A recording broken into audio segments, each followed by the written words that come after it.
Louise Casey, I led the piece of work, the audit, that I'm before you today to account for. I'm Neil O'Connor. I've also been supporting the audit. And my name's Sarah Kincaid, and I too have been working on the audit.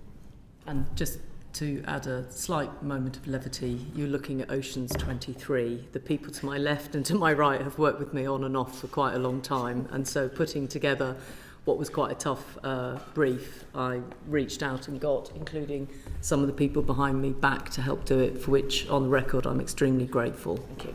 Thank you. So if you'd like to... Do you want me to crack on? Yes. Okay. So, obviously, the report is now in the public domain, and I'm really grateful, Dame Karen, for the ability to come so soon to you to appear here before appearing anywhere else, apart from, obviously, the media yesterday. But and I think this probably concludes where I am for now in terms of any public discourse. I think some of you in the room know that a decade ago, just over a decade ago, I published the inspection into Rotherham Metropolitan Borough Council, including with people that are sat behind me and next to me right now. And I was therefore somewhat surprised, really, that when the Prime Minister and his team asked me in January, they called, amidst the sort of noise and haste, to sort of re-engage in this area and to conduct an audit. I have to say, I think that was absolutely the right thing to do. I think there was a lot of noise and haste, conjecture, accusations, and I think that what was needed, and therefore I was happy to do it, and I'm happy that I've done it, as challenging a project as that was. Morning. That it was important really to sort of establish what the actual facts were in as calm and measured way as possible. And it's not been a straightforward undertaking, and obviously we had a timeline that was pretty challenging.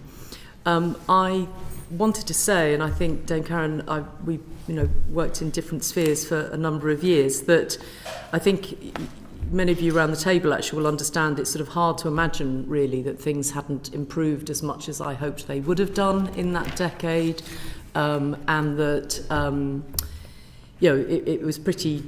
It's pretty tough to see that we haven't, and by we I mean all of us, made as much progress as could have been made.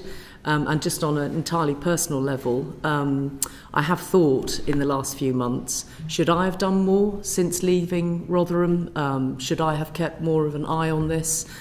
Did I just take at face value some of the things that were going on? And yes, I can easily say to yourselves today and to victims, I was doing other things.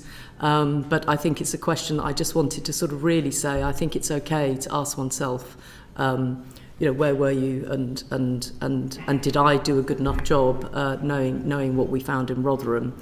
So that's why I suppose really what I've been saying when I've had the chance to do so in the last not even 24 hours, but that I think we've just got to attempt to put sort of children in particular at the heart of any discourse really going forward, and in part for what I'm about to say, I think I'd be very surprised if any public servant at all in the land wouldn't agree with the findings of what it is I'm trying to do.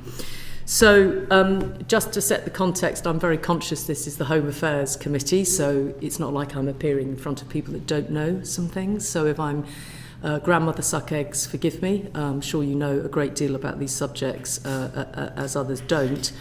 But I think it's important to say that what is called group-based child sexual exploitation, which is quite a mouthful in itself, is thankfully still rare.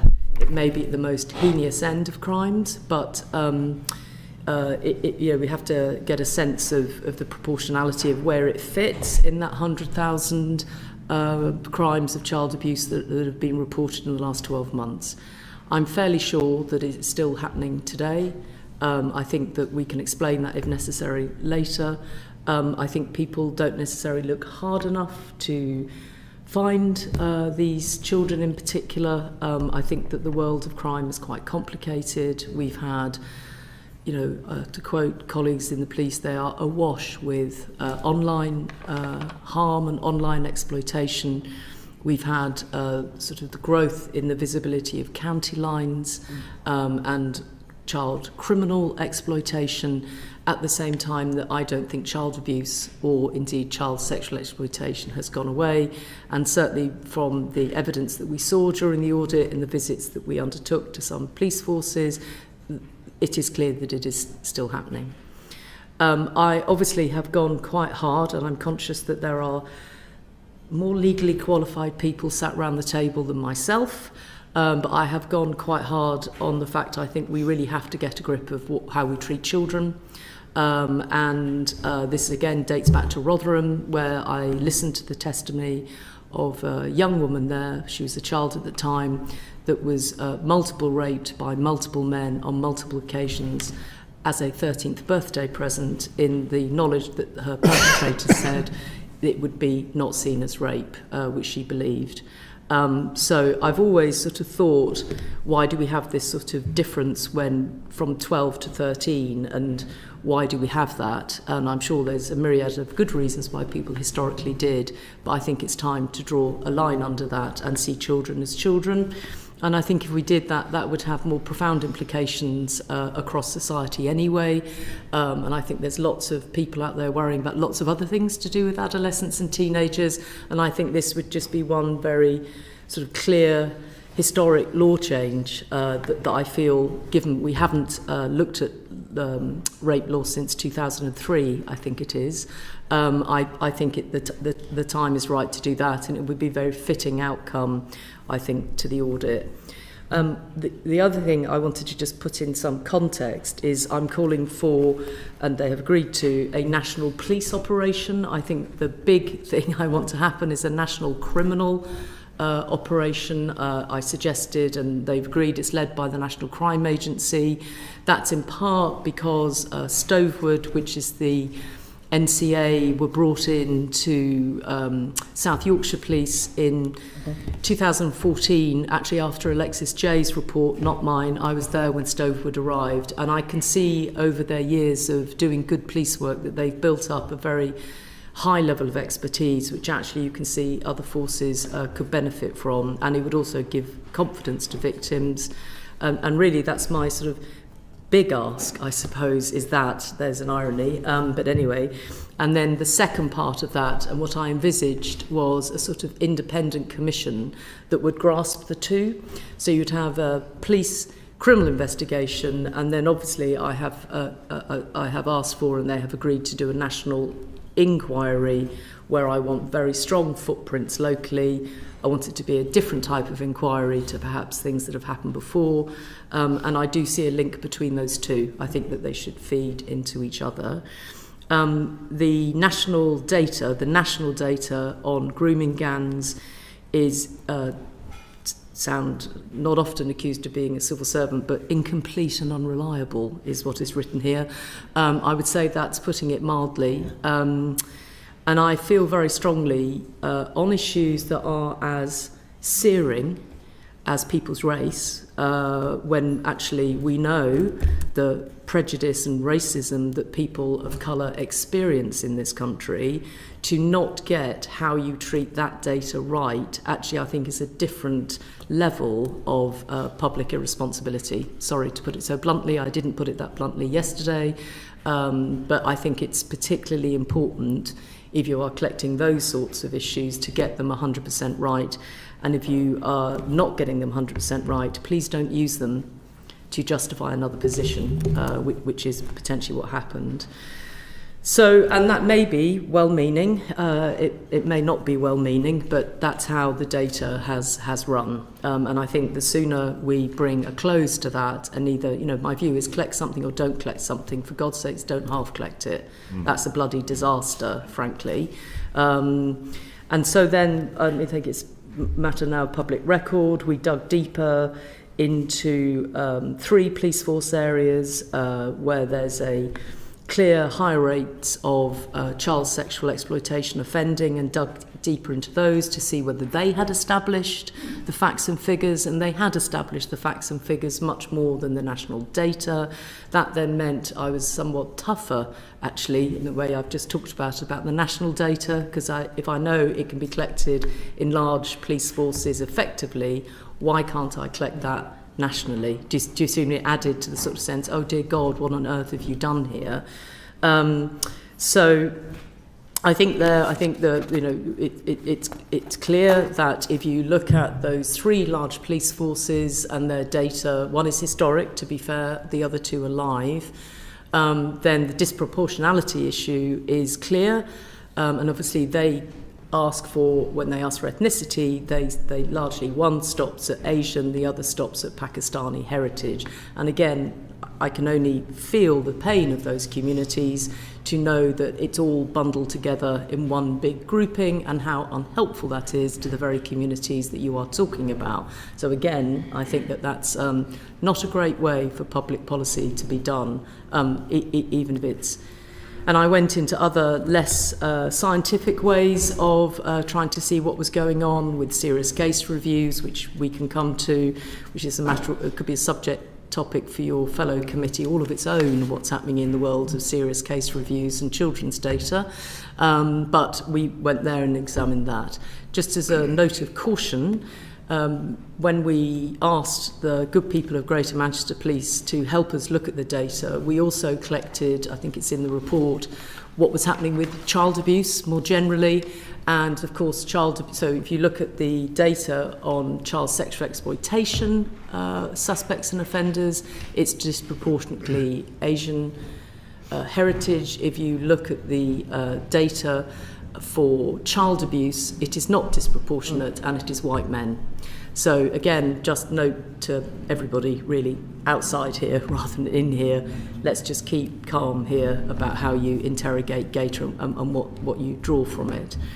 I think I've said that I think the sort of poor recording in the criminal justice system, but not just in the criminal justice system, we have strong views, which you've seen in the audit, about children's services and local authorities and this extraordinary change, your Home Affairs. So you've got crime recording of child abuse here going up, and you look over at colleagues in local government, in children's services, and certainly see that in, I think, children on child protection plans for sexual abuse is at an all-time low in the last 30 years. And, you know, we thought, why are we the first people to open that cupboard and have a look at it? Because that tells you something that if you were trying to sort this out, you might have a different view of it. And I often think that the Department of Health get a hospital pass, pun intended, just bringing a note of levity into a serious session. But, you know, honest to God, the national or absence of national data from the Department of Health world is woeful. Mm-hmm. And the one thing that you will know as Home Affairs colleagues is that quite often victims are actually all there in the health world, and sometimes the health world gets those people to our world so we can prosecute the people that are harming them. And so it really is an important issue that this isn't just something that's for the Home Office or for the Ministry of Justice. I think there's a responsibility on the Department of Health and the Department of Local Government, and very much the Department of Education, not to see this as something that's down in, you know, a bit of 2 Martian Street. And I'm worried about that because we've talked about it relentlessly. I don't think this is the first Select Committee or Public Accounts Committee I've been before asking for better sharing of data between services and agencies. And I think I put in one of the recommendations, we need to look at how we make that mandatory, and therefore if something isn't mandatory or people don't do it, what consequences are they going to face this time round? Because it strikes me that it's not done. Now, part of that is, and again, I'm sure you know this possibly more than I did, that I didn't realise until I went back in to do this audit at the sort of paucity really of technology to support the police in what they're doing. I didn't realise that, you know, I was there when the tragedy of Sohan happened, and that we knew at that point that if we'd had better data sharing, there's a possibility that we might have saved those girls' lives. There's certainly an absolute clarity that intelligence would have been much faster in order either avoiding it or actually finding that dreadful human being earlier. And we've known that forever onwards. And so I think there is also an issue, which is I just feel that, the Home Office can't drag their feet on, sorry, that's a bit tough thing to say, but they shouldn't drag their feet on looking at police intelligence systems, given we're living in the 21st century and that probably everybody in this room could connect within seconds, yet we had Bedfordshire Police rightly finding a young boy, as it happened, that was being, in my mind, trafficked to London, but the data intelligence system didn't make it easy for them to find that he was in Deptford and being circled and dealt with by predators. And so I just found that hard to understand, and I realise it's not a big, massive issue to the public necessarily, but it's a very big issue for the system. And then the last thing I wanted to say, if I may, Dame Karen, is that none of the issues in the audit sadly are new, and actually I felt that other colleagues possibly could have found that if they'd looked harder before us. We didn't do anything particularly clever. We just put together the facts as best we could and presented them in as straight bat as possible. So that always causes me a bit of concern. I like to think I'm clever sometimes and find something new, and most of the time, as I head into 40 years in public service, you find the same thing, and what you have to do is be brave about dealing with it. And I suppose that's the last thing I wanted to say, is that the tone that we need to set is that we need national reset when it comes to children and when it comes to child abuse, and within child abuse, child sexual exploitation. And I think that's why I've put together a sort of package of recommendations that include consent through to sorting out taxis with, a national criminal investigation and a national inquiry sandwiched between the two. I hope that's a helpful start. No, thank you very much, and that helps to set the scene for us and our questioning. And I think I read your report and felt rather unwell as to just how much of this was familiar and hadn't been joined up, and that is a great frustration for all of us who serve in public life. We are cross-party, but we are a team working together to try and establish how we can help scrutinise government and the work of the Home Office, and with that in mind, colleagues are very acutely aware that this is a very serious issue, and one that is not one that we need to start having tribal party politics involved in. So I'm going to start the questioning, and I'd like to start with Jake Richards. Thank you, Chair, and thank you for all your work, Baroness Casey, and your team. I mean, it's quite an exceptional piece of work in a short period of time, which must have been very difficult to put together. So very grateful. What comes across in the report and in your opening statement, in particular your personal note, Baroness Casey, at page 11, is just the kind of extreme sense of disappointment, and that word is probably mild, and you could have used stronger language at what you found. I just want to get a sense of the evidence base for that disappointment. What are we talking about? How did the audit, in broad brush terms, realise that things had certainly not improved as you'd wish from your experience in Rotherham? Well, I might ask if you want sort of machinations of what blocks of evidence we put together and how. I might ask my colleagues to help with that. But I would direct you, Mr. Richards, to a very long timeline that is in the beginning, which shows just the amount of times people post 2009 actually. So it was 2009 which was the first government statutory definition of child sexual exploitation, and then we didn't sweep through, we carefully went through all of the different, it's not complete, there's more in there. I've had some people since say, well, I did a documentary then, why that wasn't included yesterday, so I'm sure we could go on and on and on with it. But so we did a very big look at who, it's always the same, you look at who's gone before you, why things didn't change, what stopped them from changing if you can, and piece together, is this something that we've all had did it just need putting together? And once you put it together, people go, oh, good God, we should have all known. Or whether actually the data speaks for itself. We did it's almost impossible to get through. I feel sorry for anybody trying to read this report. But, going through chapter by chapter on sort of nature, scale, definitions, we literally went through and looked at all of the definitions. We spared you the multiple appendices that we could have attached to it to show just how many times people have looked at definitions, they've looked at strategies, but we haven't got to the nub of it. And I think that's partly the problem. So yes, we did a lot of homework.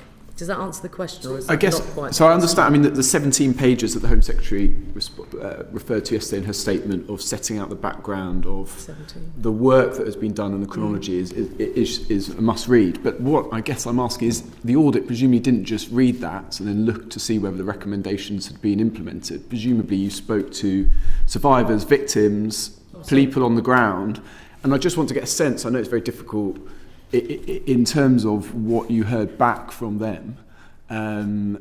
Obviously some of it is touched upon in the report, but it would be really good to have a bit more... For victims. For victims and survivors. Victims and survivors are really angry that things haven't changed sufficiently for the children that are there now. I don't think they feel confident in what's going on at the moment. And I think a lot of them are still carrying some of them open criminal investigations that have gone on for years without any sense of closure. And I think, remember the backdrop here is when children are small, we as a society and a state have eyes on them. I think it's this really important thing. It's not just about crime, but more generally. Like when kids are born into the world, normally they're born in a hospital, so we see the parents. Then there's health visitors, so we continue to support and see the parents. Then they go to schools and nurseries where the class sizes are small and they have one teacher that can do pastoral care. Age 11, quite rightly, they move to larger schools where they're in a much bigger situation because they have to grow and be independent. This is all about not treating them as children until they're suddenly 18. But for the state, it means our safety net changes. And I think we overall don't see, the fact that as they get older and where they are in our care, as opposed to their parental care that has failed, we therefore ought to double down on the people around them that are the predators that come after them. So the guilt that they feel as survivors about being called wayward, about knowing that nobody cared about them, the fact that their parents weren't watching a 24-hour find a friend to see where they were and what pub they were in. Some of them have criminal convictions as well. Some of them have criminal convictions because we decided that because she was told by said bloke to bring her friend, that then we do her for child abuse offences herself. I mean, this is and obviously we decided, the audit, I went beyond the terms of reference of the audit because I felt, partly because of Rotherham, that we owed it to both look at what the victims were saying and doing and then to meet some. And so obviously we did some meetings with victims. I'm one of 3 Rotherham MPs. Obviously you met with victims and survivors from across the country. Perhaps you won't comment on Rotherham specifically today, but I wondered whether you or your team could meet with me and other Rotherham MPs to discuss any current and live issues about Rotherham that might be helpful for us to follow up as well. I mean, we're obviously happy to do that. I think we've got to be careful, I've got to be careful not to overstep my position in terms of respecting the process that now happens, which is, it's the safeguarding ministers, whom I'm sure you know well, who leads for victims, and I wouldn't want to get in the way of those things. But, I'm not going to walk away from this issue for the rest of my career. And just finally, in terms of your recommendation for a national inquiry, clearly you've said in media interviews that you changed your mind on that. Was there a specific part of the evidence base that made you come to the conclusion that this was a necessity? Very much so, yes. So, it's not like anybody publicly asked me my view, incidentally. I wasn't on the record somehow giving media interviews saying, I don't know. busy worrying about actually social care post-Christmas. So, I had other things on my mind. So, but that said, I was of the group, and I said this to Downing Street, which is, when we're in a discussion about it really early on, I think I would have said to anybody that asked me, do we really need another national inquiry? Alexis Jay did a 7-year inquiry. It was pretty thorough. I followed Alexis into Rotherham all those years ago. She's a pretty thorough lady. And I was of the view, because I've also written reports that haven't been implemented, perhaps we ought to implement the recommendations of her report before we start thinking about anything else. So I was definitely there, and I own that. Now, during the course of the review, it became abundantly clear on a number of fronts that if we didn't have a national inquiry as opposed to just a series of local inquiries, then we wouldn't get to the issue of accountability. And so as much as I think those of you that have got some knowledge of me around the table will know that I, like finding criminals, and I like locking them up for a very long time. And if I was going to spend money on anything, I spend money on more prison places and more police officers. So I'm pretty tough on crime. And so I also had to be convinced that we needed what at some level I was thinking, if I'm going to ask the public to spend money on anything, do you know what? I think I'll go and get some more criminals. So that's very much was my position. And then during the course of the audit, a few things came to light very, very clearly. First of all, when they made an announcement in January that they were asking, had at least the money for 5 areas to do local inquiries, and that everybody would somehow come forward and vote, decide to do these inquiries. Only Oldham bit the bullet, and that's how I describe it, and said, yep, we want to do a local inquiry. My understanding is nobody else volunteered for that. So that tells you something, doesn't it? That tells you something, and it doesn't tell you something I certainly would want to hear if I was a victim. Then we head into looking at some of these reviews. There's a number of comments to make. The most important one at this point in the chronology is I couldn't understand why Andy Burnham was asking for a national inquiry.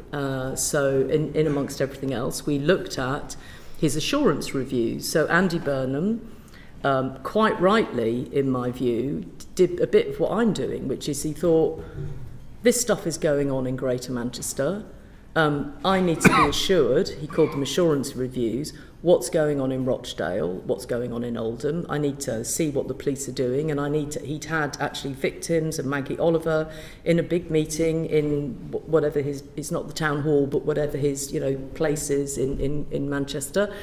And they'd all agreed that people had to be held to account. We had to find out the truth. We had to find out were decisions made.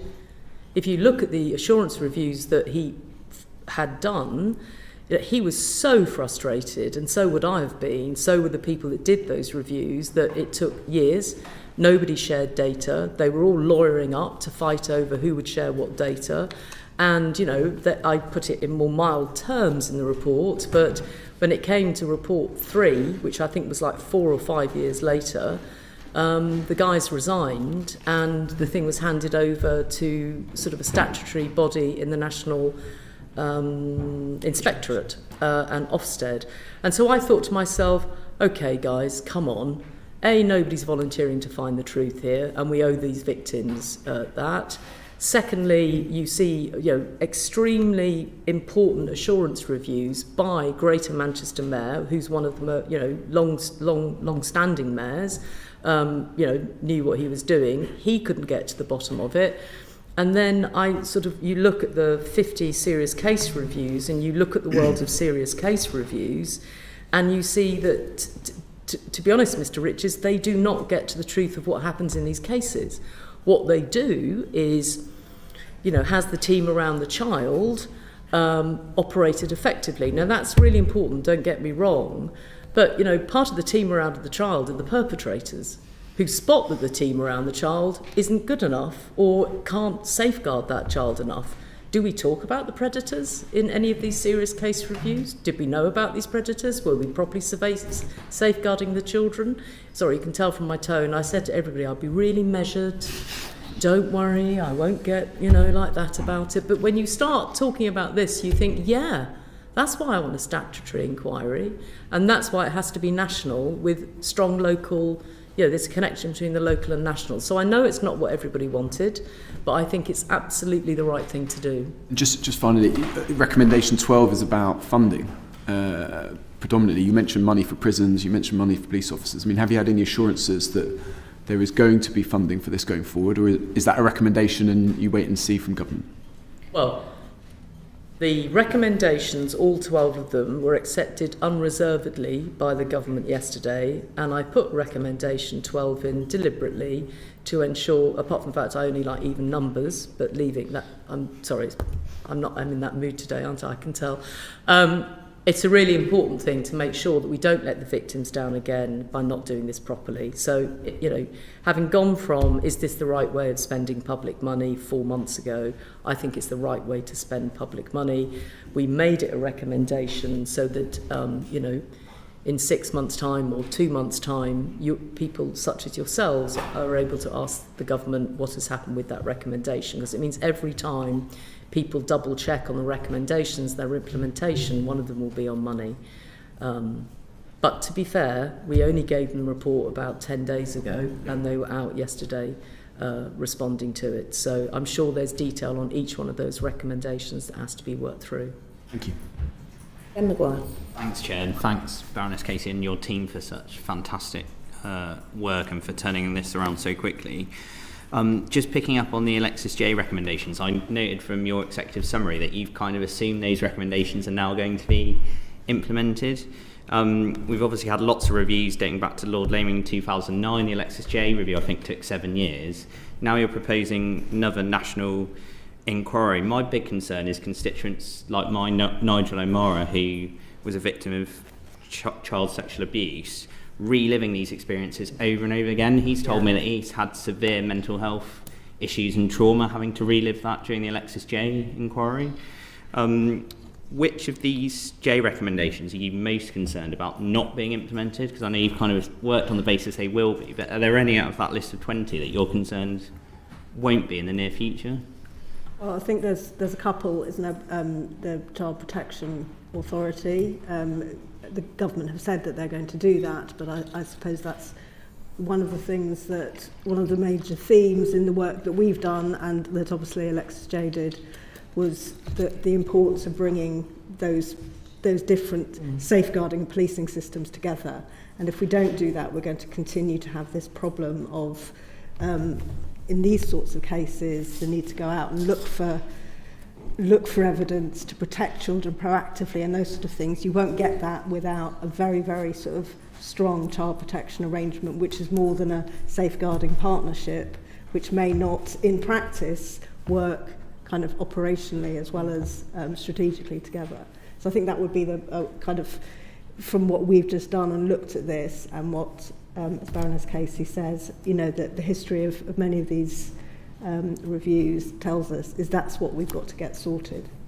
And there's no reason technically anymore to make that difficult. Yeah. So the sharing of data is probably easier now than at any time in my entire career. And so I think that some of and it's not expensive, it's just getting the safeguards around privacy right. But I think often we use the safeguards around privacy to protect our own agency interest and not share data. So she was right about that, and we totally support it in what we found. Just quick follow-up on that. I noted that recommendation 7 in your report calls for changes to the way police share data across boundaries. I'm thinking particularly in my own area of county line drug gangs, which you referenced at the start. Yeah. You mentioned that it needs changes, but you don't go as far as to say that it needs a whole new IT system for policing. How can you square the circle there? Because it feels like there needs to be an overhaul, there needs to be a completely new system in place to make sure we avoid these things slipping through the cracks at police boundaries. Well, partly you've got, police IT systems tend to evoke lots of sighs and rolling of eyes, and I don't know how many police systems that we've seen, big IT ideas that haven't quite, materialised as they planned. But some of the kind of good work that we've seen For example, the organised exploitation team that is funded by the Home Office, and some of the kind of action taken in other areas means you don't actually have to create a whole new IT system. You can now use you can use all sorts of tools to read existing systems. So this is not like 40 years hence we've got a new system and everyone's going to switch on and it's going to work. I think it's modern technology. I think probably allows for that to happen. So I don't think we're waiting for a brand new IT system, and we've seen plenty of sort of good arrangements in areas which have kind of overcome that, and the kind of TOEX schemes are really helpful at developing tools to help people do the job, police do the job they need to do rather than waiting. I think that my living nightmare is if you say to any large statutory organisation, dare I say even the civil service, I tell you what we need is a big digital overhaul. The coffin of that 2 or 3 years down the line is I've never been asked to audit that, but I'm sure I wouldn't have to look very far. So Sarah's absolutely right. Bedfordshire Police, for example, small but mighty, have piloted a really straightforward way of doing a police intelligence database. The TOEX thing is there for the taking. It's like what we didn't want to do is give everybody an excuse to say, we can't do all of this because it's going to take us 300 years and £300 million to have a think about it. No, there are things right there, right now, that both tech companies can offer you, but you've also got expertise in your own organisation. So can we crack on and do it, please, rather than spend 300 years having a digital overhaul that won't overhaul anything? Thanks. Jenny Reid. Thank you for your audit and report, and also thank you for coming here today and this morning. We really, the whole committee really appreciates it. I'm a Scottish MP, and the vast majority of not just what's in your report, but Alexis J's recommendations as well are covered devolved issues. But much of what's in there, like a lack of mandatory reporting, gaps in data, could equally apply in Scotland as well. And I'm a bit concerned that it's not getting sufficient attention, scrutiny north of the border, and that we don't have a kind of similar push up there. And I want to be kind of reassured that isn't the case. Do you have any thoughts on that? While you were doing your audit, were you contacted by, or did you communicate with any Scottish organisations or indeed any devolved institutions? I don't think we did. I mean, I think something to do with Glasgow has just passed through my mind, but I'm not entirely sure why. But there was certainly a case in Glasgow. I think what I would say to anywhere in our country is don't just read this report and think it may not happen to you. I think it's quite right what Mr Maguire said. Places like Cornwall, until county lines came on the map, may not have been places that this type of exploitation might have been so obvious in. It might have been, it might not have been. So I think, and also Police Scotland, of course, is Police Scotland. So you merged your police forces several years ago into one Police Scotland.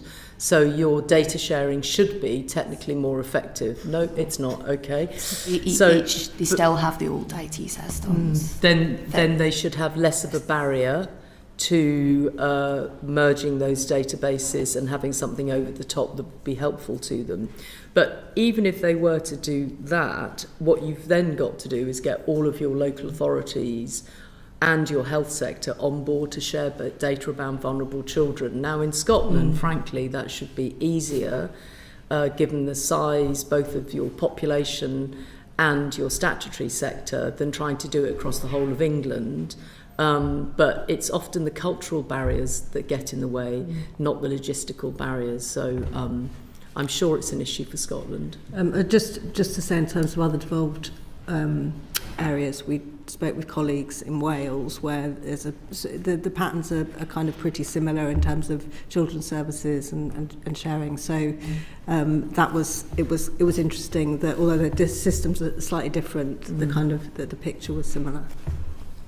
Do you have any thoughts on whether the National Inquiry should have kind of official input from devolved governments so that we can get this broad brush learning across the UK? Do you have any kind of...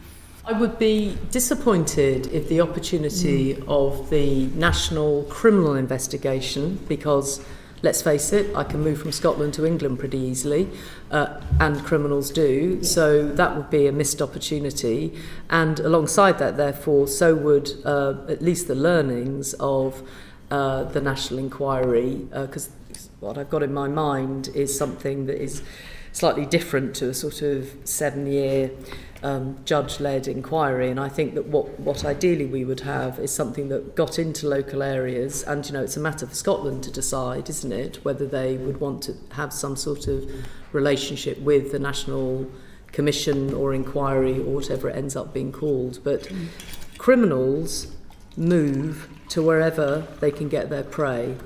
And with the internet, they do that even quicker and easier. I mean, it's an issue internationally, not just between the devolved nations. So I think it is really important that across certainly Northern Ireland, Scotland, Wales and England, there's some join-up around these sorts of issues. And that's where my sort of, perhaps over-obsession and a nerd level with getting the IT right is a really pragmatic way of joining up those systems.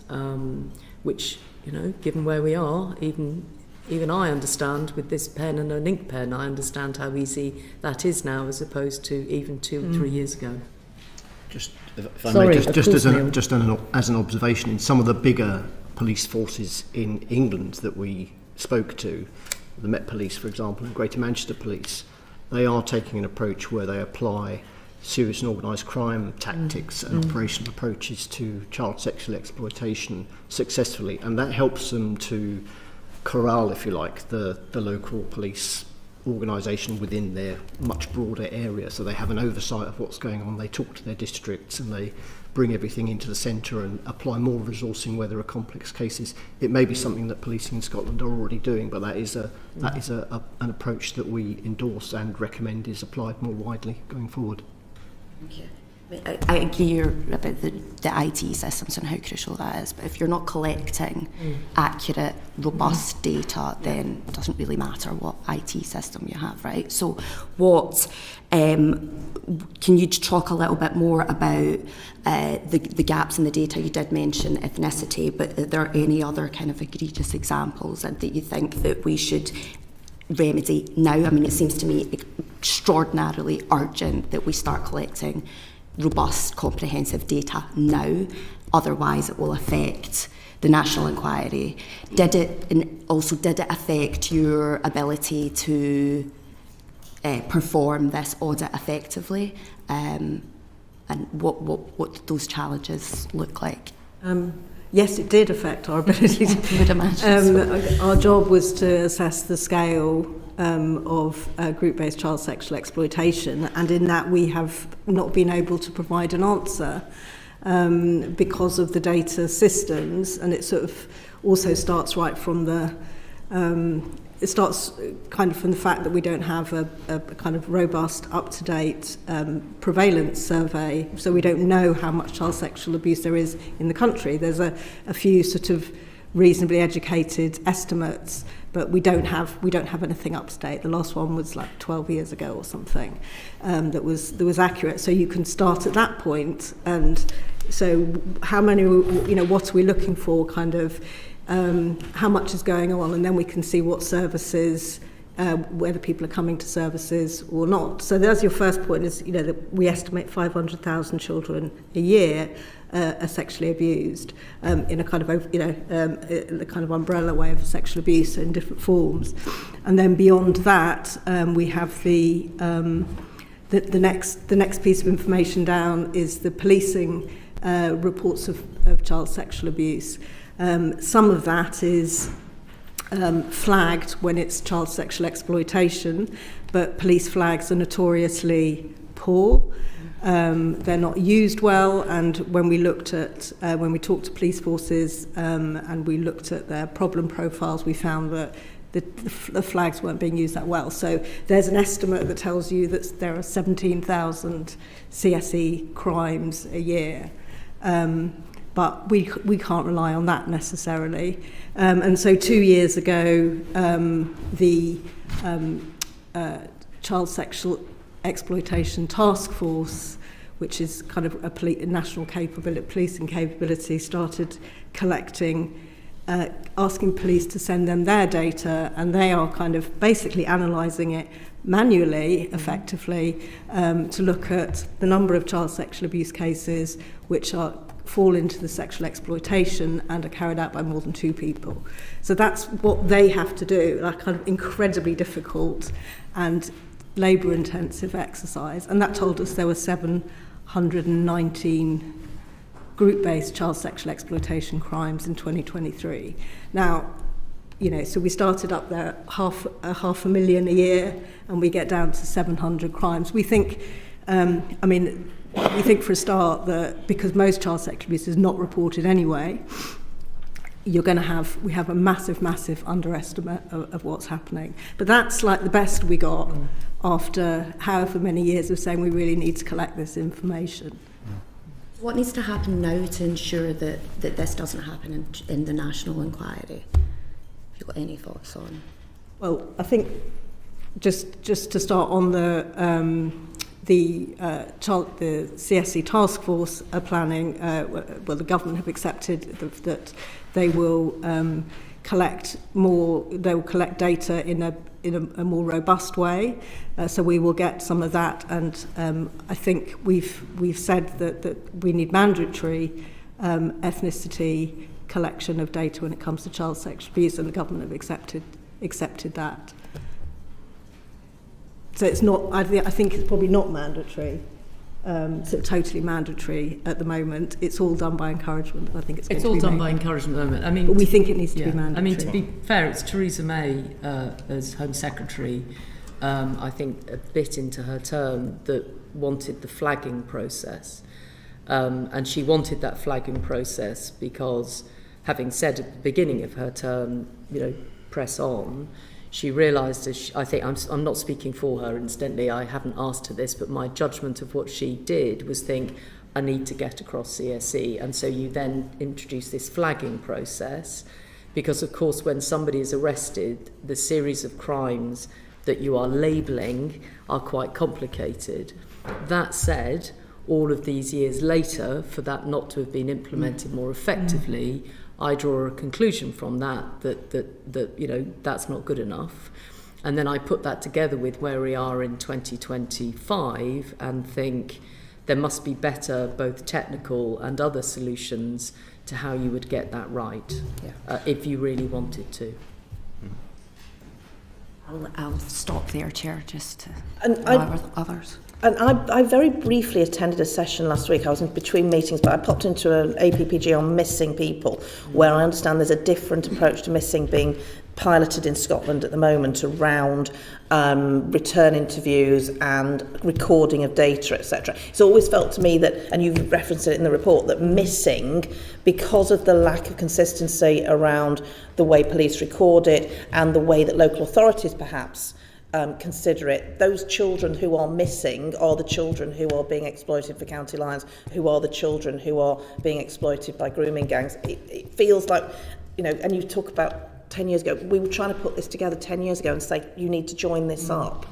So I think one of the things I think I'm hoping that such a big move on consent is the reason I'm pushing for it is because it's symbolic of what we think about children. So I think the way we come at missing at the moment, and this is good people trying to do it, feels very much in how many times has somebody gone missing and are we getting the returning interviews right? So it feels very transactional, and it's missing a bigger point, which is I hope that if anybody has teenage girls and adolescent girls in the room right now, if they disappeared overnight and they switched their finds a friend off, you would be beside yourselves, absolutely beside yourselves. But because we're dealing with kids that haven't come from that, we as a state attempt to have a safety net. And that safety net doesn't see that missing, so even though it's an important thing and you have missing task force and that sort of, it doesn't grasp the bigger picture. And I think fair play to West Yorkshire Police. They have an analyst, Mr. Smith, I've forgotten his first name, and Paul Smith. And after Rotherham had happened, he, often in public service you find individuals, don't you, and you think, wow.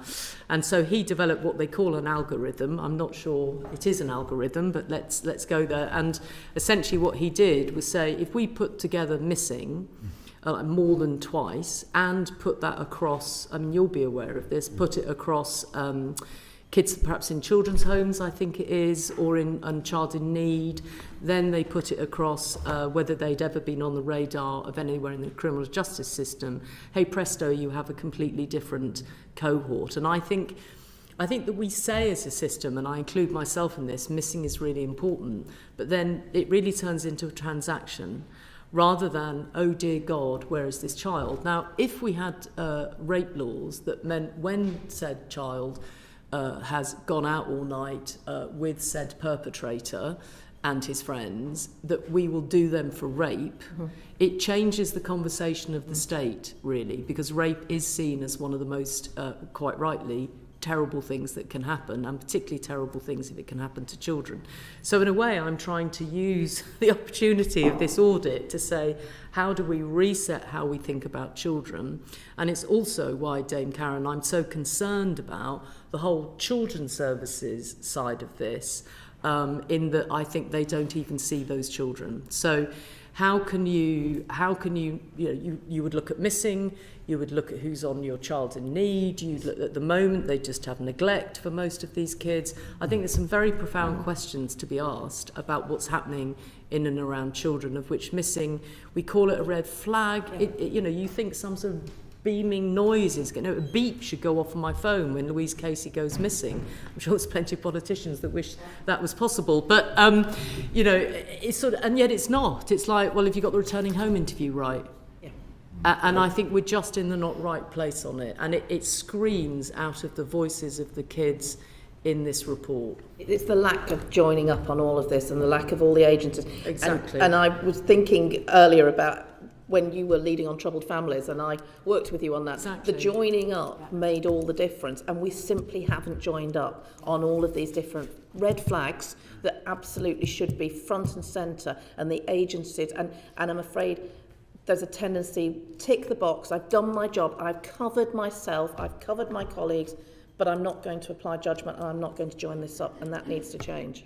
I 100% agree. Thank you. Chris Murray. Thank you, Chair. Firstly, thank you all three of you for this very important report that you produced. I just want to go back into that question of when you decided to call for a national inquiry, because we had Alexis J here, we had Tim Crowther here. You said yourself your own views evolved on the need for a national inquiry, and I cannot tell you how shocking it was to read, or how disappointing it was, those pages in your report of the timeline of how little has happened over the years. And I worked on anti-trafficking for 4 years, and I've spent so much time reading reviews like this, submitting evidence. There's been task forces, there's been reviews, there's been inquiries. My question is, how do we ensure that there just is not more delay? How do we ensure that this new national inquiry does not become... I understand completely your reasons for calling for it, which you've set out really comprehensively, but how do we stop people in the system using that as like, well, that's for this national inquiry, we're not going to move forward on that? And can I ask you specifically, we will have the Home Secretary at this committee in 6 months' time. Which of your recommendations should we say to her, have these been implemented yet? So we use this inquiry, your report, as a fire break so there's action and not just more discussion.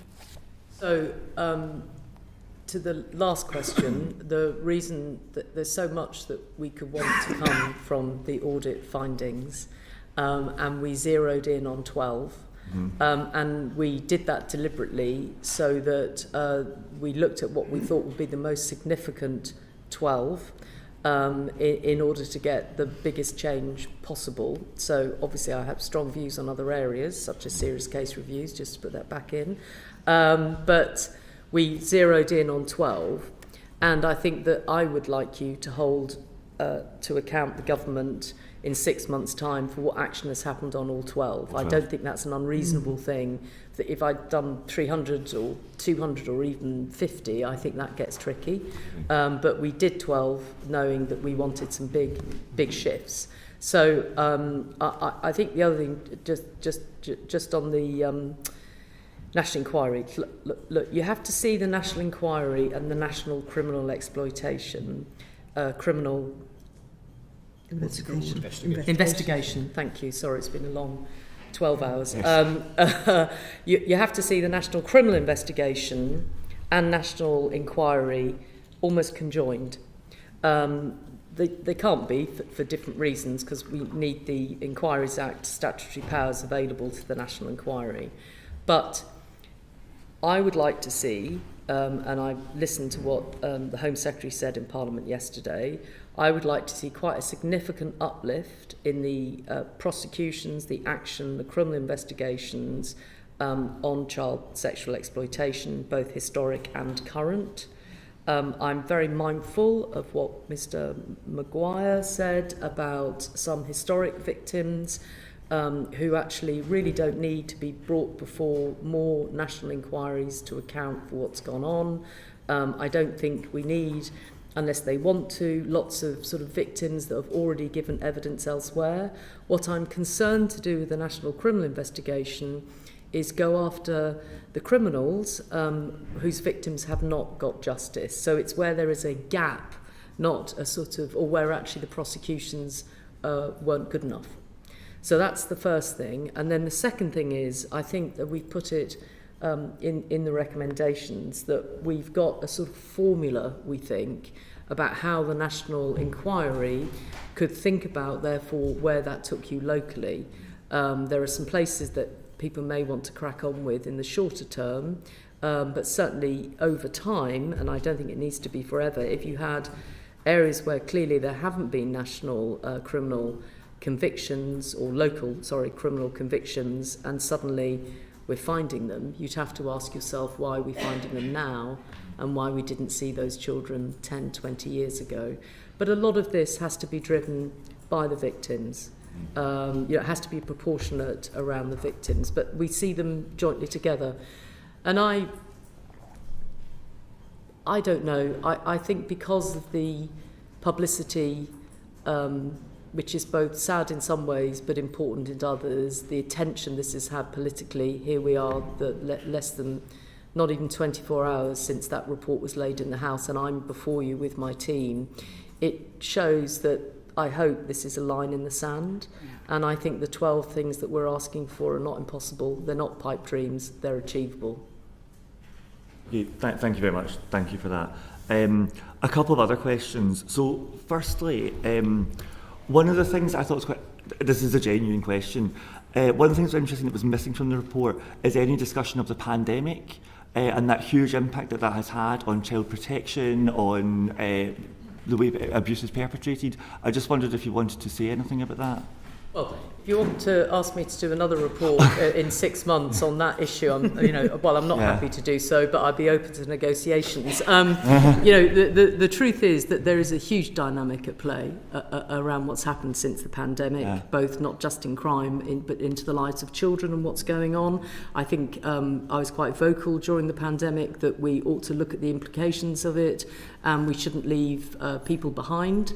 I'm still of that view on a personal level, but this piece of work couldn't stray too far from its establishing the facts in relation to child sexual exploitation by gangs, and we only had 3 months to do it in. And I can assure you, in terms of all of the projects that I've been involved with over the years, this has been tough to achieve in the time period. I had to ask for a 2-week extension just to double down on the final facts, actually, to be sure what we were getting in terms of data from colleagues in police forces that wanted to clean their data before it went public. So it was quite tough to get just this body of work done in 3 months. So I'm sorry if we didn't get to wider issues, and I think it's important that somebody does. I really do. I'd support that. Okay, thank you. And another question is, you talk about it's really important to collect ethnicity and race data, and you've set out really comprehensively why that's the case. But I just think about other kind of child sexual group exploitation that we've seen. So there's been significant ones in the Catholic Church. Also in my city of Edinburgh, there's been significant challenges in boarding schools. And I just wonder, are there other data points we should be collecting? Religion, for example, would be one. But are there other markers, you think? Or I just wonder why ethnicity and race have been singled out so specifically. I mean, I understand why, but why not others? The chapter 4 of the report looks at what we call the nature and characteristics of child-based sexual exploitation. It's not an academic exercise of interest, finding out what it looks like. It's actually for important reasons of understanding offending and being able to, by understanding it better, being able to tackle it better. So there's a whole range of things in that chapter, including ethnicity. Ethnicity stands out as one of the areas where data collection has been really poor, where it's been seen as an optional extra. But there are lots of others in there, and we've spoken about some of them. The vulnerability factors associated with victims, for example, understanding those, like missing episodes and so on, can be really important in better tackling offending. All of the demographic information is important, and we go through it all in that chapter. I would say that applies more broadly to crime in general. It's really important to understand who is being affected by crime and who is committing it, and where there's overrepresentation of certain sections of society, whatever that might be: age, sex, religion, culture, nationality, ethnicity. Those are important things to understand in order to work out how you better protect the victims and prosecute the perpetrators. And I think the other interesting thing about this, it's interesting as a sort of been around a long time, is that you don't always have to collect national data. You could actually have done a deep dive. Policy making can be done in many different ways. I think that the issue is that people don't always find looking at ethnicity straightforward in certain circumstances. In some ways, they find it really easy to look at it, look at the Metropolitan Police and Black Londoners. So, there's an irony to sometimes we decide to find this data writ large, and then other times we decide not to. So, I'd add religion into that as well. You could easily run a deep dive into a set of data to establish all sorts of drivers, but nobody's bothered.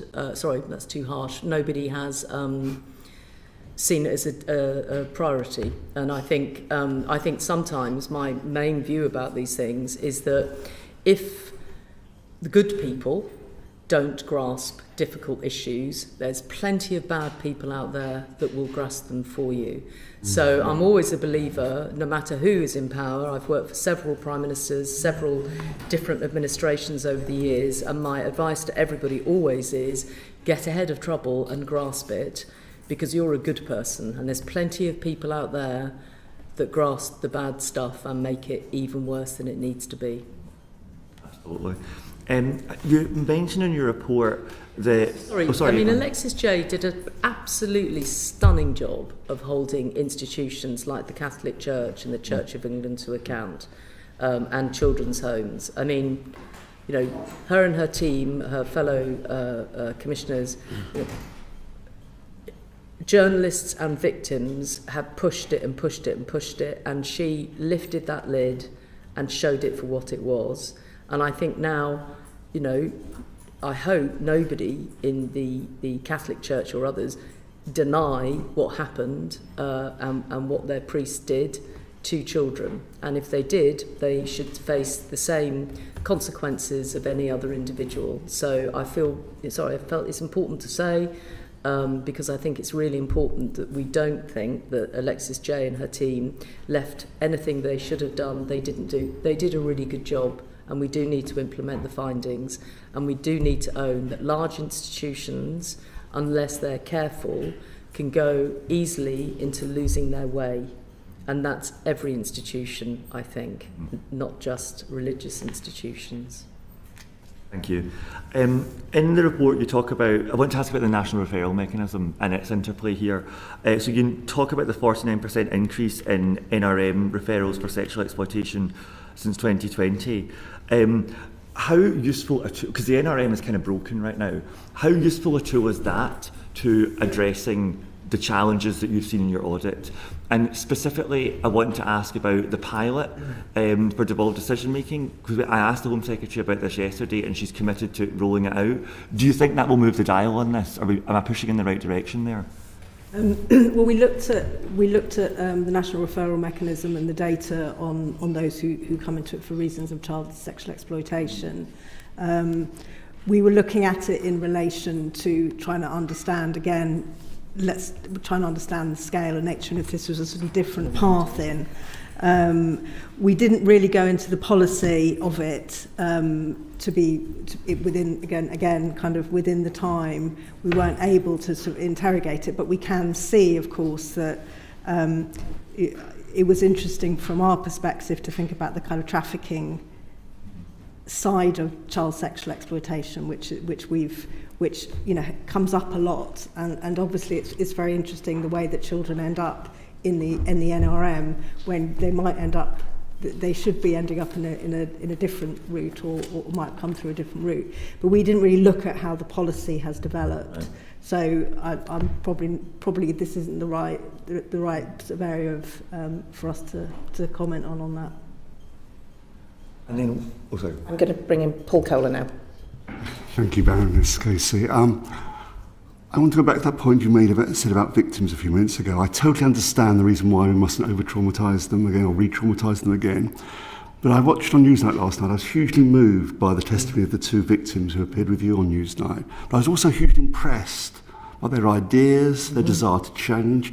Have you any thoughts on how we might use victims who want to creatively, not just as passive givers of evidence, but actually help us change the system? I think that's a really good point, actually, Mr. Kohler. I think that my understanding is that the new government wants to establish a victims panel precisely for that purpose, to involve them in the policy making and decisions. I don't know where that's at. I don't work for the Home Office, but if you wanted to ask them about that, I think that would be a really good thing to ask them about. I think they made that commitment publicly, and I'm not sure where it's at. And I think the purpose of that panel is to go a bit beyond reliving your trauma and a bit more into specifics. And I think it's a really interesting point you make, actually, that I think in some ways the Newsnight piece and various others are allowing people publicly to say what they think should shift. And I think that's quite, I'm really open to that. It's partly the sort of session we had with survivors and victims was less about the trauma they'd experienced, but actually more about what they think should happen now and what type of things would help them. And I would say we covered off a range of things, but it was part of why I thought that the fact that they feel that nobody is straight, that they're not candid, that they don't really know what's going on, wasn't just about their own cases, it was wider. And that's partly, it was another part of why we came to the view that we should settle on a national inquiry. And I think that the other part of the national inquiry with its local footprints is that I think it would be helpful to make sure that, yes, inquiries are there to establish the facts, to apportion blame, to use inquiry language, and to make sure it doesn't happen again. But it would be a missed opportunity not to use that victim's voice to say, so what specific things do you think we need to change? So when I was the Victims Commissioner, actually under the Coalition in 2010, 2011, going back a bit, I remember meeting victims, and one of the specific things that one of the families wanted was that prisoners that had been convicted for killing their partners could not arrive at the Court of Justice and family proceedings and argue for custody directly with the family whose mother they had killed.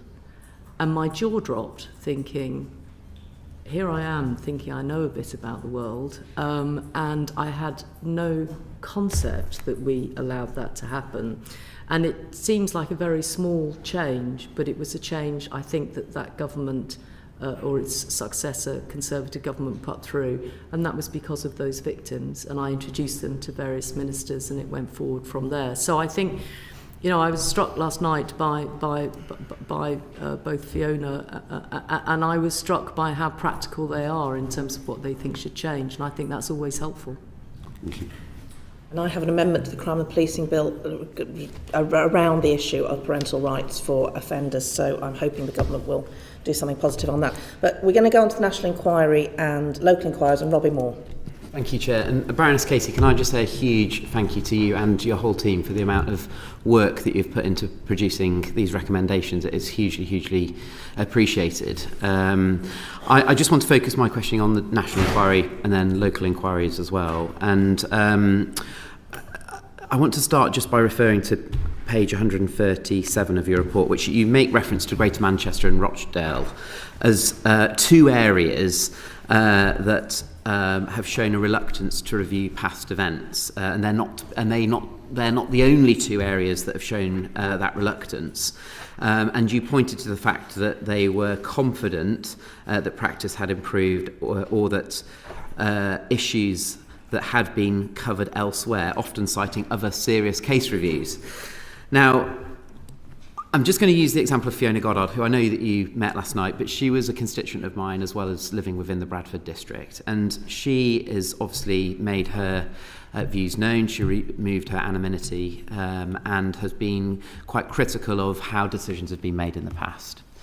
One of her absolute frustrations, when I spoke to her last night before the Newsnight interview that she did, was that this feeling that local authorities, and I'm going to reference Bradford Council because that's my own local authority, indeed where she resides, are using serious case reviews, indeed hers, and indeed referencing the thematic review which you referenced in your report that was produced in 2021, which only looked at 5 children. It was only a 50-page document, of which Fiona was one of those 5 children. Yes. And heavily relying on that, and dare I say her serious case review, as a reason that there is nothing more to see here in this area. So I think the simple question is, we've had the announcement quite rightly that we're having a national inquiry, but we still have the reluctance that's coming forward at a local level for any more of a spotlight to be shone across the Bradford district. So what would your message be to local leaders that represent Bradford Council and indeed the wider West Yorkshire area of how we absolutely reassure victims and survivors like Fiona that we can have that inquiry that is focusing on the Bradford district that Fiona has called for and still calls for, and I have been for a significant long period of time? So I'll come to Bradford in a second. The first one you mentioned was the where we talk about Rochdale. So just sorry, I may not have made myself clear earlier. So I think Andy Burnham did a good thing in Greater Manchester to say, I'm not happy with what's going on here. He listened to victims, he did talk to the police, he did talk to others, and he tried to put in place, he did, not try, sorry, that's unfair. He instituted assurance reviews, if that's what they called them, to try and establish exactly what you're wishing, I think, for Bradford. And 2 good people did them. I met one of them who I know was in Commissioner in Rotherham when we were there, and they only got so far because essentially they couldn't require people to give them information, they couldn't require people to give them appear before them, they couldn't didn't have any ability to do hearings, and as I think we put in the report, it just went on and on and on, and then they did this work, but nobody It took a long time before anybody said, as in the new Chief Constable, who said, yeah, we didn't get this right and we're sorry to victims. And that's why we put it in there to say, even when you have actually the Police Crime Commissioner, which is what the mayor is, where you have a Police Crime Commissioner or a mayor that says, I want this to happen, and he spends money getting it happen, it didn't get him what he wanted, which was accountability on behalf of the victims and the system is what happened. So that's why I, again, just doubling down on that looking at that, interviewing various people, we came to the view that without statutory powers, Inquiry Act type powers, you're not going to get anywhere. And then I agree that if you, I would say, if you were Bradford, if you were anywhere in my report that we published yesterday, if you were any of the areas that are sort of visible and identifiable, just be ready and be open to the fact that you may be the subject of one of the national inquiries. And I would be surprised if some of the areas that I mentioned, probably including Bradford, would not be subject to being part of a national inquiry. And it's absolutely right that I think members of Parliament, I think victims, I think other people are able to say, we want this to happen here, and that should be balanced out with what I think should be, dare I say, an evidence-based and data-led approach to looking at where you would start and where you would head. So I didn't want Mr. Moore today to get into, this is my hit list, let's just use common parlance, or, you know, dare I say it, this is where I think you should start, because I don't think that was my job. My job was to establish a different set of facts. Do I think you can look at the audit and make that part of your decision-making process, whoever is going to take that role on? I think I probably would if I was theirs. And I think, and I'm sensing and understanding, having met Fiona and seen her previously on Newsnight, good for them for giving her that voice, the government will need to move relatively quickly on making a headway on starting some local and doing the national inquiry, running into some of these local inquiries and getting on with them, because I think the sooner we get on with them, the sooner we can get accountability on the table. And even if we can never ever do right by the victims, because at the end of the day the people that did those crimes are the perpetrators, we can at least get the system to look at where it needs to apologise, where it should be accountable, and where it should make redress. So I'm sorry, it's a very long-winded question to your answer, but I thought it was important just to be as open about what I think is possible. I really appreciate your response there, because the excuses, dare I say, at a local level, first of all started off about it being too expensive and therefore it wasn't warranted. Then it turned into the fact that we would learn nothing new. And this, as an element of communication that's coming out from Bradford Council, and dare I say our West Yorkshire Mayor as well, is that it is very much reiterating the points in your report where you were referencing other places like originally Greater Manchester and Rochdale before things changed under Mayor Burnham, for example. So the question I then have is, are you satisfied if we still have this reluctance to accept that we need to have a spotlight shone on the Bradford district? Do you feel that your recommendations are providing the Home Secretary with enough of a direction and, dare I say, powers to be able to utilise through those recommendations to be able to ensure that a spotlight could, should it be chosen, be shone on Bradford? So the first thing to say is I naively really I didn't necessarily see that the Prime Minister saying he wanted a national inquiry on Saturday would somehow turn into quite the bigger deal that it did. Perhaps that's my naivety, because my head is right in the middle of this and the victims and what we should be doing. Perhaps I misjudged that slightly. I absolutely thought that this was the right thing to do. I thought the decisiveness, to be fair, of the government in basically within a week, saying, OK, we're going to do this. And then the inquiry was announced on Saturday, and the full announcement of the law changes, the criminal investigation and the inquiry, because they are a package. I urge people to consider them as a package. Was announced only yesterday. I think that's pretty good going in my career in getting governments to do things I want them to do. I felt quite all right about that actually last night. By the time I tripped over to Newsnight, I thought, job done, mate. Anyway, but I take what you're saying and I understand it. And I think that what I would say is the Home Secretary made clear yesterday the government's commitment to all of what was in there, including a national inquiry with local footprints. It's the same Home Secretary that in January said, here I am, I think there's something that needs to be looked at here. Here's 5 local inquiries. We're going to follow the Telford model that many people across the political divide have supported. Nobody came forward. She would have noted that herself. We discussed it when we met between my handing in the report and now, and had the same conversation about why I have shifted my position. And she herself noted that areas didn't exactly knock her door down to want to do these local inquiries. The statutory inquiry powers were announced on Saturday. They were given in full to the House yesterday.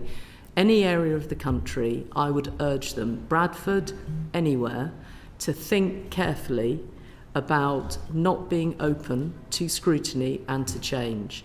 And I would urge them to think carefully, and I realise it's nerve-wracking because in the midst of all of this are some human beings that are leaders, and I don't mean political leaders necessarily, but social workers, team leaders, police officers, where we all know that when it gets nasty, they are named, and very nasty people can do very nasty things to them. Like, you all know that, your MPs, other public servants too. So we've got to be careful about not scapegoating people and creating a sort of hate monger thing at the same time that we have to make sure that we get the inquiries right and that people are held to account locally. So I would say to anybody who can see themselves in this report, be open to it. Don't use. I mean, you're telling me what we wrote. You're absolutely right. You know, there are areas that have said we've done serious case reviews, therefore we don't need to do anything. That is not the case when you look at the serious case reviews. It does not answer the question. Serious case reviews, the public may think, and I used to, that they are a way of holding kind of what actually happened and how can we not get it right again and who's accountable for not getting it right. That's not what they have done and that's not what they do. So you can't use them as a reason not to do an investigation when you're looking at these issues. And I would say that to Bradford and anywhere else in the country. I would caution against doing that and say, let's be open. Let's use this as a moment to draw a line and to have a national reset. That's what I would say. Thank you. And openness, transparency and accountability is incredibly important, and that's absolutely noted. Which brings me on to my next question, is to do with terms of reference associated potentially with the national inquiry. Because I know that you, West Yorkshire Police fed into your report and helped with, I suspect, then the recommendations that you then came to. But as one of the concerns that gets raised to me is it's multifaceted, and this has been picked up in terms of some of the comments that you've made today, in terms of it's not just police forces, it's local authorities. In fact, it's any organisation effectively that has safeguarding responsibility, including the CPS. So how do you envisage the terms of reference being established, and how do you a reference getting cross-government buy-in? Yes, it was the Home Secretary that gave the announcement, but actually this cuts across every government department as well.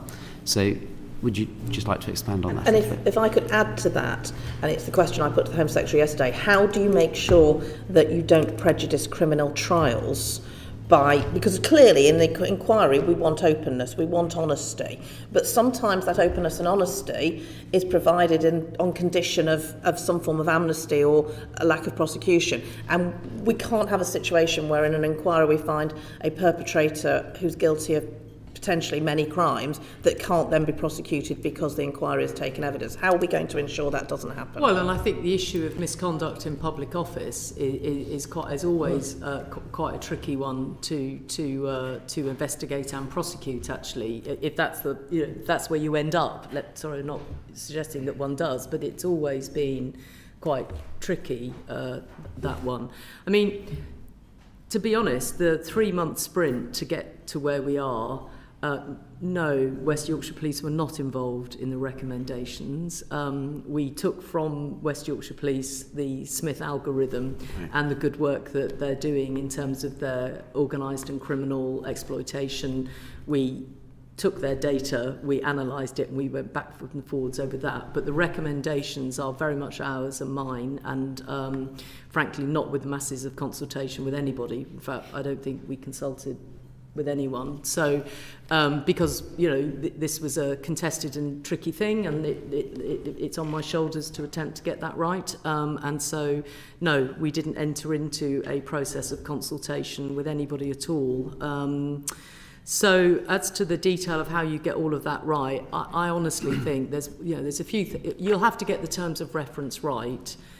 Do I think that's an impossible task? No, I don't. Do I think that people might use excuses as to why you can't do these things because of the very reasons you said? That's a possibility. Do I think we should all watch that very carefully? Yes, I do.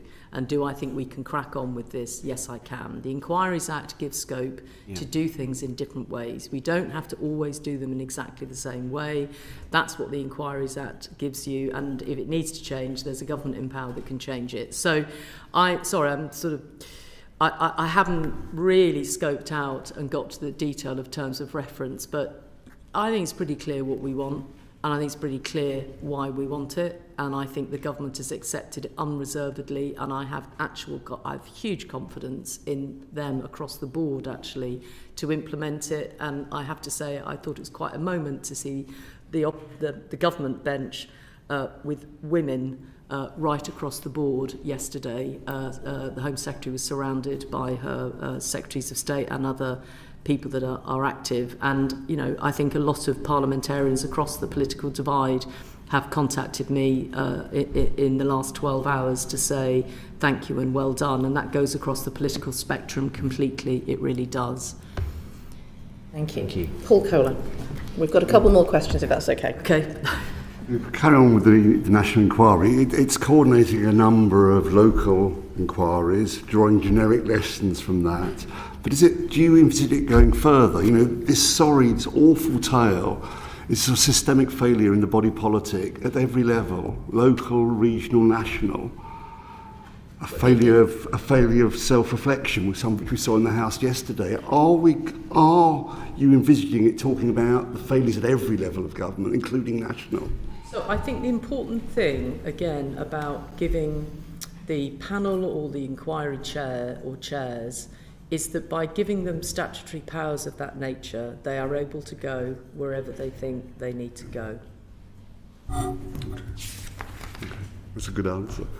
Well, thank you. It's the truth. We've set out a prescription under that recommendation to a degree. Obviously, it's for the government to work out how they detail that, but having an independent commission overseeing that, agreeing set terms of reference and timescales and so on, is an important part of that process. And it's in setting the terms of reference that scope is really determined, and then how the Inquiries Act powers are applied and how they're used, for example, to overcome conflicts of evidence with criminal and other prosecutions and so on. And so you don't see it as restricted to then just coordinating this regional? No, that's great. Absolutely. Thank you. See it as evidence-led. Thank you. And one further final question. What cultural and again, this might be premature, you might not want to have a comment on this, but do you have any thoughts on the cultural and societal drivers that were at the heart of these grooming gangs? Is that something you feel able to comment on at this stage? I think it would be no, actually. I think that what I'd like to see is that we take this carefully and properly, and that what I feel we've known needs to be done, even if it was just intuitively since Rotherham, but certainly now the evidence is there, is that one ought to collect data properly and at the same time It will be a difficult and challenging piece of work to do, but obviously I don't often ask for new research in anything that I do. I'm a let's get on with it type woman. But I think in this situation, we do need to have a bespoke piece of research that looks into whether there are cultural drivers, religious or otherwise. And I also think that that's not unusual in crime fighting. I think there's a sense that that would be an unusual thing to do. It's not, I mean, as you know, so it's quite normal to look at threat and to then investigate and understand what that threat is and why it is and how it is and who they are and where they come from and what might be doing and what type of people they are, whether they're rich, whether they're poor. There's lots of things that you look at around drivers. And I think if we looked at it in that way, and if we'd done this a few years ago, perhaps we wouldn't be here where we are now. So it's not often I recommend research, as you probably are aware, but I do on this occasion. Thank you. Bel Ribeiro Addy. Thank you, Chair, and I also want to say thank you for all of the work that yourself and your team have done on this. You said at the beginning that you weren't sure if you had done enough, and I think that's a huge disservice to yourself. You've been writing recommendations for a long time, and perhaps if people have listened to them, things might be a bit different. But in terms of those recommendations, some of the work that's going to be going on, I also wanted to ask about inquiries, because we find a lot of the time that inquiries go ahead when there's been a huge moral outrage, and then we want something to be done. And I understand that data does need to be collected, that's very clear, but they are notorious for being costly and lengthy, and I was pleased to see there's going to be a time limit on this. So what's the time limit, roughly? So I think in anything that we might have said so far, we've suggested sort of 3 years. Okay. Certainly initially, but certainly I think you should be thinking getting the national and local bit done within 3 years. It's partly why we're looking for flexibility about the inquiry model, and looking for perhaps a team effort rather than a single individual running hearings. Probably saying more than I should at this stage, but why not? You've asked a question, so I'm answering it. So, yeah, I think that we're of the view that this is achievable. I just think that we need some creative thinking from colleagues in the civil service to help make it happen. And could we hope for some interim type of reporting that might help push things forward a bit quicker? So I thought what was interesting about Alexis J and the way she did her report is she did regular reports.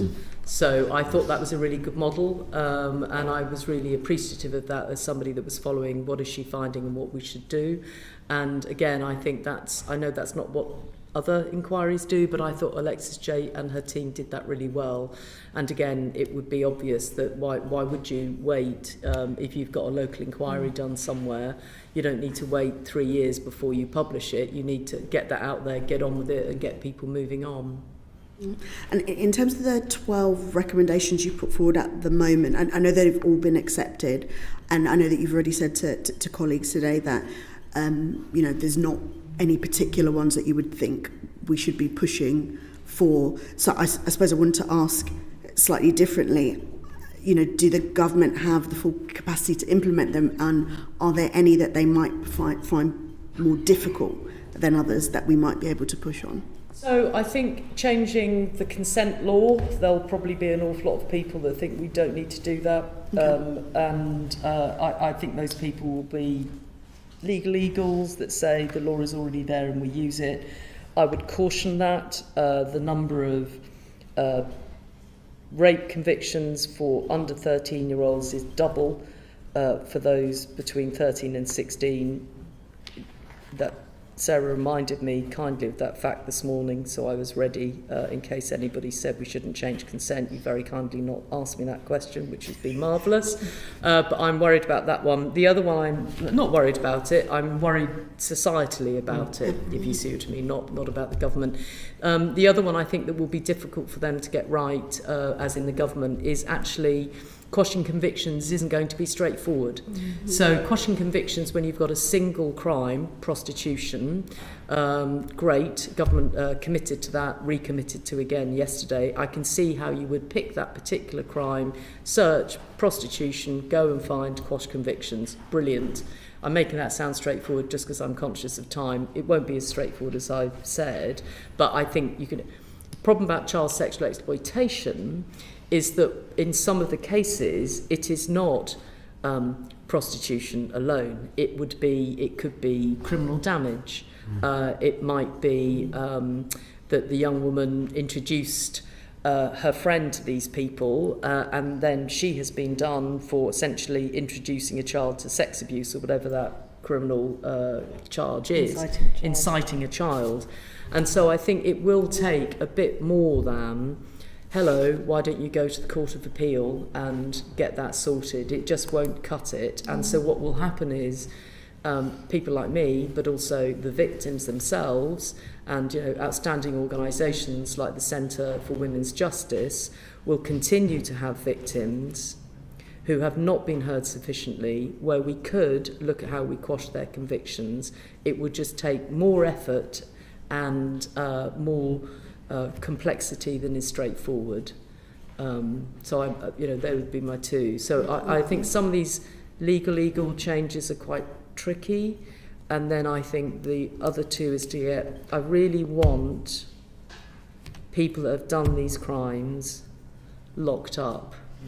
And so I think in the noise and haste over inquiries, I would urge such an auspicious committee as this one, such a powerful committee of this one, to hold not just the government and the Home Secretary within the government, but the police and all other parties, the people that could help the police in health, the people that could help the police in children's services, to bring the men that perpetrate these crimes to justice so we can lock them up.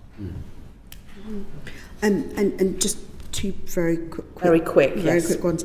I note that the issue of race, and I welcome the fact that you've challenged it quite robustly, has really been quite loud, and even within the report and the Home Secretary's statement, we've touched on the issue of asylum seekers and immigration and race, and can be synonymous. But a lot of the time, these issues are about closed patriarchal groups of men, which we've pointed out exist in all races and all ethnicities. They even exist in this house. They're the scourge of the earth, if you want to call them that. How do we make sure that we focus on targeting them? Because sometimes when that noise comes about, and it has come about in this reporting, it shifts the focus away from the victims, and that's been the saddest thing. We focused on groups of perpetrators and not the victims. That's a really important point and good question, is that I almost feel that because we haven't done the job right around collecting ethnicity properly, it means that, in a way, the bigger issue, dare I say it, which is men's violence towards women, is in danger of being lost. And so I think that, I think in a way that's why it feels that is something that all of us in society, there are so many good men that, need to step into the space of helping to do something about that, not just around child abuse, but more generally. And if we're still arguing over data around ethnicity, we won't get to the bigger issue, which is no matter what ethnicity, religion, age, or whatever, why do men commit these offences against girls? And you can do all of some women, some are men, boy victims. Child sex abuse that we're talking about today is largely men, if not nearly all men, against girls, and some of them are young. So I think I'm with you on that. I just think that in a way, until we get this stuff sorted from a policy level, the point you're making will continue to be missed. And just finally on the victims, and I suppose what seems to be happening overall, and some of my colleagues have touched on already in terms of the agencies that are involved around them. We already have quite robust legislation, it seems, to protect children. It seems like we do. You could apply it in a certain way. We even have good legislation, I suppose, in terms of rape, in that you can receive a certain conviction. The problem is that people don't actually get to court, and that it seems that these issues of child sex abuse don't get to a point where they're being prosecuted. How? And it was the issue of, I suppose, agencies not talking to each other. It's very clear from all of the reports that a lot of these young people have come from care, particularly social economic backgrounds, are in certain situations. How do we get from the focus from, I suppose, the justice element, which is important, to actually putting resources into tackling some of the root causes and I suppose the roots of where some of these victims are specifically coming from, because the focus of the work is important in terms of tackling it, but we know that some of these children are coming from particular situations and we never seem to be doing enough on that.